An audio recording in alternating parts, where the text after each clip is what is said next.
TJ. I'm Pat. We're the guys behind Buckeye Brew Trail and CBOH.co, Craft Beer Ohio. Just a couple guys that like to drink good beer in the backyard and talk about it. We try beers from all over. We're not trying to compete with, Beer Advocate or Rate Beer or anything like that. It's really just beer. Rate Beer. Yes. Rate Beer is good. Yeah. We're just keeping track of what we've drank, just because there's so many options for craft beer. We figured we'd start our tasting off today. I just wanted to say that I don't get drunk, I get awesomer. And our first one today is this is from Anheuser-Busch or InBev. It's a lighter beer. It does have the ice cold easy indicator, so you know that the beer is. They are in fact. This is ice cold easy. It is ice cold. It is ready to drink. It's the perfect temperature. Great taste and an easy drinking light beer. So we'll go ahead and crack this one open. Now, if you've noticed, there's a lot of breweries now that are putting their craft beer in cans. So we wanted to start our first show. Drank out of a can Saturday. That's right. We want to make sure we get a nice even pour and let the beer breathe. That's pretty good. Beautiful amber. Beautiful. Beautiful. Has a nice grain rice, the little corn. Maybe a little piss. There might be some piss in there. Cheers to show one. Oh my god. Fuck this, let's go get good beer.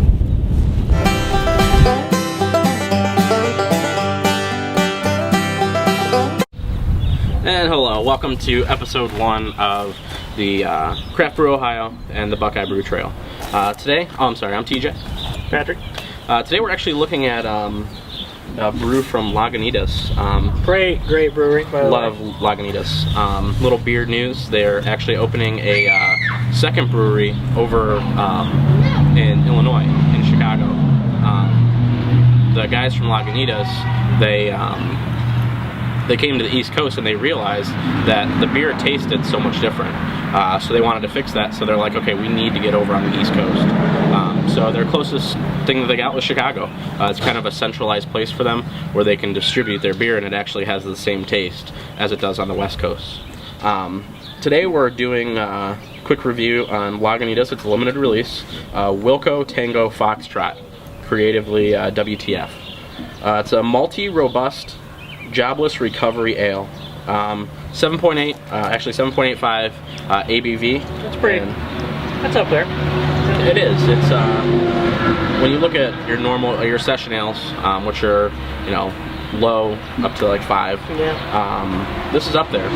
It's not something that's going to totally knock you off, like a double bastard or your higher alcohol content IPAs. I think 8 and above is kind of where you gotta. If you're driving home, you need to stay probably below 8. Or just moderate. Or moderate, yeah. Don't drink the whole bomber. This is actually a 59 IBU.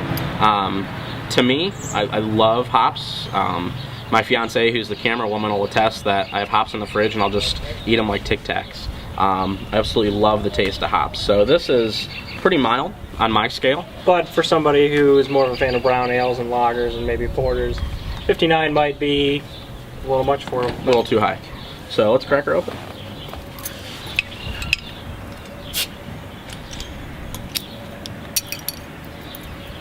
Smells a little hoppy.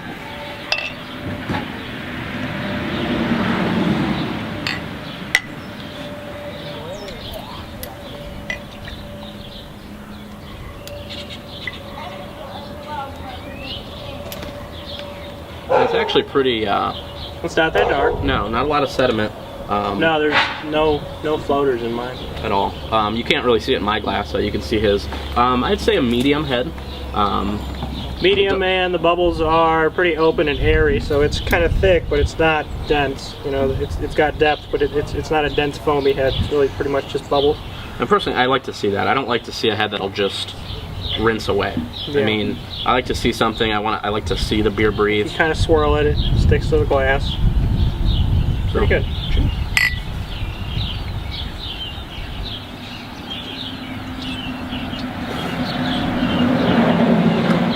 You can taste the malt. Malt's pretty prevalent. Yeah, malt's pretty strong actually. Actually, a really good aftertaste. I felt kind of something a little sweet on the back. Yeah. I have a dog hair in mine. Tasty. That was not provided by Lagunitas. That was probably my Cujo of a dog. There is a dog on the bottle, so it might be. Maybe that's their secret ingredient. Yeah, starts off really malty to me. Then it kind of tapers off, finishes pretty sweet, not very bitter. The hop is there, but it's not. It's not in your face. No. Personally, I like the higher. I mean, I like the palate wrecker. It is in your face, and you can taste every bit of the hop. But I think for what it is, yeah, oh yeah, just kind of a standard brown ale. Right. I think it's pretty good. Rate it out of 5. What do you think? We'll start with bitterness out of 5. 2.5. I was in the 2 area there. Maltiness. It's not a really. I'm thinking 3 to 4. Yeah. With my palate, I'd say 3 to 4. I'd say a good 3. Great clarity. Great clarity. Yeah. There's nothing in there. Overall, I'd say it's I give it a 3.5. 3.5. I'm thinking a 4 beer. I would say it's a 4. We'll have this posted on the website. You can find it at cboh.co. And I did want to kind of plug the Buckeye Brew Trail. BuckeyeBrew.com. Basically, with Pat and I, traveling, I travel with my job, Pat does the same. You want to find where you could find good craft beer. We want to identify those hole-in-the-wall places. We visited one a couple weeks ago in Shelby, Ohio. And it's such a weird place. It was, but the people knew beer. They respected beer. So much that they had to go outside because they had a special cooler for their beer because they didn't want to kill it with lights. And you'll be able to find that. That's Parrot Head in Shelby, Ohio. But we want to outline those places. If I'm visiting Akron and I want a good craft beer, I go to BuckeyeBrew.com and I identify where it is. Look for a lot more video. This is our first take, but little summer project plan to drive all over Ohio and find those places. This weekend, I'm actually going to be outside of Ohio. Look for some video on the Bourbon Trail, and I'm going to try to find what kind of good craft beers in Louisville, Kentucky. So, already taking a quick field trip. Bardstown. Bardstown Brewing, you got to go. Also, Bluegrass Brewing is in downtown Louisville. Looks like something we've already identified a few places. I feel like we need to get Kentucky or derbytrail.com or something to identify Kentucky as well. I will probably be having beer at Keeneland on Saturday morning or Sunday morning. So, and if not, I'll try to make it over West 6. Look for if you have any suggestions or you want something for us to try. Some of these bottles can get expensive at like $8 and $9 a bottle. So if you want us to try before you buy, let us know. You can contact us on the. There's a form on the website at cboh.co. Cheers.